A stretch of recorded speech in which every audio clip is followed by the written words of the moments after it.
ഇപ്പം നമ്മൾ എന്തായാലും കുറച്ചും കൂടെ ഒരു ഇത് മൂവ് ഔട്ട് ചെയ്യാണ്, സെർച്ച് മൂവ് ഔട്ട് ചെയ്യാണ്. വെള്ളത്തിൽ സെർച്ച് ചെയ്യേണ്ടെന്ന് പറയാൻ കാര്യം മലയാളികളാണ് നമ്മളെല്ലാവരും, അറിയാമല്ലോ. 2 ദിവസം ഫോൺ റിങ് ചെയ്തു. സാറെ കാണുന്നില്ല ഇത്? ഇവിടുന്ന് ഹാൻഡ് ബ്രേക്ക് ഇട്ട ലോറി, ഗിയറില്ലെങ്കിൽ ഹാൻഡ് ബ്രേക്ക് ഇട്ട ലോറി, അത് മൂവ് ഔട്ട് ചെയ്യുമ്പോഴത്തേക്ക് എൻ്റെ ചില്ലെല്ലാം ഉടഞ്ഞിരിക്കും.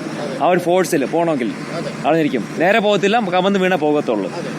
അതിനൊരു ഇമേജ് നമ്മൾ സൃഷ്ടിച്ചായിരുന്നു, ഇങ്ങനെ പോകത്തുള്ളൂ. ആ സമയത്ത് കൊളാപ്സ് ചെയ്ത് അതിൻ്റെ അകത്ത് വീഴുന്നെങ്കിൽ മൊബൈൽ എൻ്റെയറിൽ വെള്ളത്തിൽ വീണ് അപ്പോഴേ ഈ വാട്ടറിൽ വീണ് അപ്പോഴും തന്നെ മൊബൈൽ ഇല്ലാതാവും. ഇത് 2 തവണ ഇറങ്ങി ഇവർ 2 ദിവസം വർക്കായിട്ടുണ്ടെന്ന് പറഞ്ഞു. ഇവർ ബന്ധുക്കൾ തന്നെ അറിയിച്ചിട്ടുണ്ട്, ഇവർ പ്രദേശത്ത് നിൽപ്പുണ്ട്, അവരെ പറഞ്ഞിട്ടുണ്ട്. സോ അതുകൊണ്ട് പറഞ്ഞ് ലാൻഡിൽ തന്നെ ഉണ്ട് ഇത്. ഈ ട്രക്ക് ലാൻഡ് അല്ല, ഈ ഭാഗത്ത് നമ്മൾ നോക്കുന്നുണ്ട്. എൻ്റെ സെർച്ച് ഇങ്ങോട്ട് നടക്കുന്നുണ്ട്. അപ്പം നമുക്ക് ഏറ്റവും സഹായം വേണ്ടത് സ്റ്റേറ്റ് ഗവൺമെൻറ് അറിയിച്ചിട്ടുണ്ട്, പിന്നെ ഒരു ആർമി അറിയിച്ചിട്ടുണ്ട്. ISROയുടെ ഇമേജസ് ആ ലാസ്റ്റ് മൊമെൻ്റ് എവിടെയാണ് ആ ടീ ഷോപ്പ് ട്രക്ക് പാർക്ക് ചെയ്യുന്നുള്ളത്. അപ്പോൾ ആ ഇൻസിഡൻ്റൊക്കെ അതിനകത്ത് നമുക്ക് അവർക്ക് കിട്ടും. അവർക്ക് ISROയുടെ ഉണ്ട് ഇമേജസ്. അത് വെച്ച് നമുക്ക് ഈസിയായി ട്രേസ് ഔട്ട് ചെയ്യാൻ പറ്റും. ഏറ്റവും ഒടുവിലത്തെ ഇമേജാണ് വേണ്ടത്.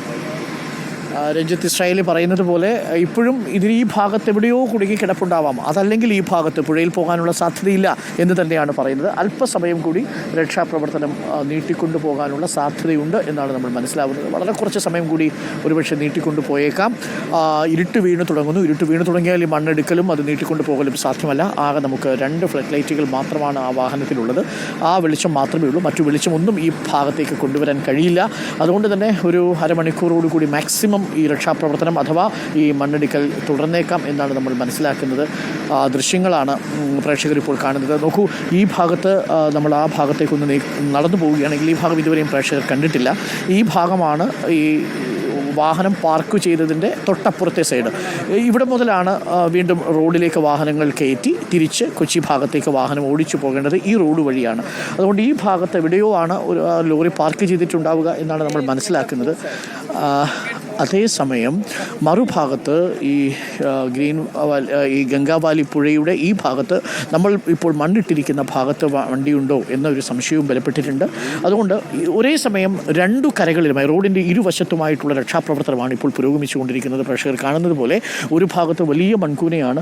ഈ ഭാഗത്ത് ഏകദേശം ഇന്നലെ തെരച്ചിൽ നടത്തിയിരുന്നു. GPS സിഗ്നൽ കാണിച്ച ഭാഗം ഈ ഭാഗമാണ്. ആദ്യഘട്ടത്തിൽ GPS സിഗ്നൽ കാണിച്ചു, ആ ഭാഗത്ത് തെരച്ചിൽ നടത്തി. പക്ഷേ അവിടെ താഴ്ചയിൽ പോയിട്ടും ലോറി കണ്ടെത്താൻ സാധിച്ചില്ല. അതിനുശേഷമാണ് റഡാർ ഉപയോഗിച്ചുകൊണ്ടുള്ള GPS സിഗ്നലിലുള്ള ഭാഗത്തേക്ക് തെരച്ചിൽ നടത്തിയത്.